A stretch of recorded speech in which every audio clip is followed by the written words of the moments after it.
Falcon Blues TV is sponsored by Surfshark VPN. Protect your devices for as little as £2 a month. Click on the link in the description to get up to 80% off your yearly subscription.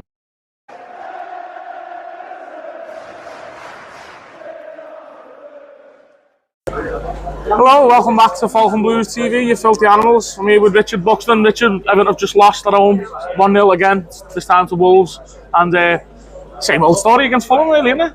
Yeah, pretty much Groundhog Day again, and the grey clouds over Goodison are fitting metaphor at the moment, as you can see. Yeah. It looks like it's going to piss down on the club at any moment, but you know, the damage was done in the first half. They weren't putting the chances away, and I think the lads who got given a run out in Dobbin and Bramford did themselves a credit, but Dice got caught cold again, and the tactics were so poor, kicking it long and straight into Jose Sarr's arms. It was so predictable by the end.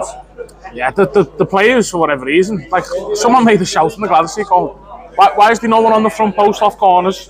Why do we keep crossing in there into the fella in bright yellow? You know, it's the positives. I thought Bramley played well. Again, we've made a load of chances and we just aren't. I'm going to quote Paul Powdy. He said behind us before, Everton aren't going to score this season.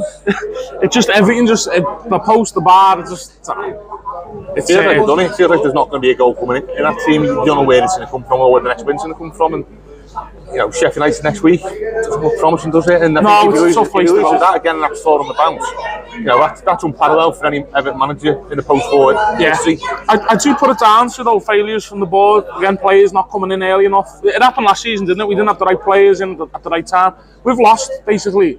Well, we'll write the Villa game off, but 6 points there, really. You know what I mean? And if you've got like your players in at the right time, you might score one of those chances. But the confidence is low. You can see that. But you're up for positives there, are you? But those chips are all right. You know, those chips. There's an international break coming. Yes. Yeah, well, you can't lose in an international break, but then again, Everton will still find a way, won't they? It's always seems to be sods raw. Next week's must win, isn't it now? What was that, sorry? Sheffield United's must win now, isn't it? Yeah, it's definitely a must win, because I think if not, I've already said I think Dyke won't survive the season because this run of form is so bad. Unless there is a sort of Kevin Brock back pass moment, which every Evertonian is clinging to as a sign that things might be on the upturn at some point, it's not going to happen. The tactics are too prehistoric. They'll on the giant approach of it in it long, where you do in swinging corners that the keeper gets hold of, where you put it into a box where you've got, let's be honest, comparatively midget players compared to Calvert-Lewin and Timothy. Alright, he did alright, but him on his own can't just do it. He can't just be the physical presence. There needs to be more. And that's the problem. You know, it's a very diminutive team, I think, for what Dyke wants to play. If he played at a feet, he'd have more chance. Because he wants to kick it long, and it's always these in-swinging corners from Ashley Young and free kicks. I get that. Why didn't they change those corners when the keeper kept claiming them all? At least swing it out, make it harder for him. But Dyche is, I think tactically, Dyche is a bit of a dinosaur. I think he's set in his ways. He won't change very much in the big Sam mould, albeit Allardyce actually knew how to win as Everton manager. So I do think though, if you got Pep Guardiola in now, he would struggle with this team.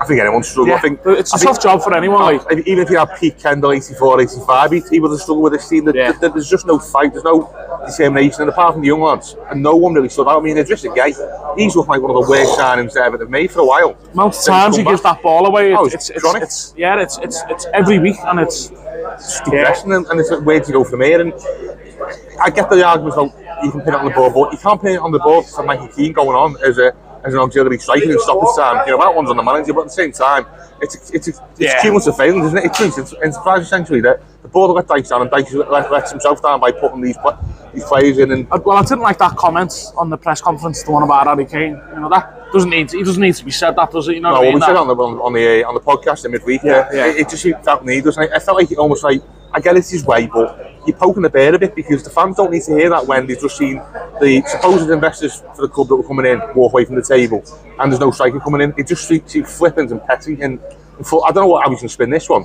I wanted to play like peak Barcelona, but it didn't work out. Yeah. What's his excuse going to be this week? It's just good times, isn't it? What Bill would have won today? You've been talking about this, and there's massive grey clouds over the bus. It's just saying, it's coming over, Dominant, isn't it? It's fitting. It's fitting, isn't it? There's never a bright moment at the Everton Football Club at the moment. It feels like it's going to continue for months, maybe years, if things go the way they're going. I mean, on the positives, those chips were pretty nice, to be fair. Like, If you want an actual positive, I think Branthwaite looked good. He did Branthwaite looked solid. And he should have been playing from the get-go, I think. You know what I mean? He's clearly good enough. And, this argument that Chimiti isn't ready for the Premier League, he showed flashes there. I thought there might be a player in there. But Dice obviously still thinks that we need to have 5'7" Neil Mopey getting there on the receiving end of the long balls. What about Dobbin? Dobbin looked good, I thought, if he had that chance in the early in the second half. So, I think there's positives, but not many. Yeah. Sums it up, doesn't it? Yeah, what can we say? Don't forget to like and subscribe. Leave us your comments below. We'll try and get back to them tomorrow. No, we're not doing it tonight. Everton's out now. But there you go. There's Dave's dad again. My dad's back anyway. My dad's here anyway. My dad's always happy if there's someone is. He starts cheering me up now. That's right, Joe. Yeah.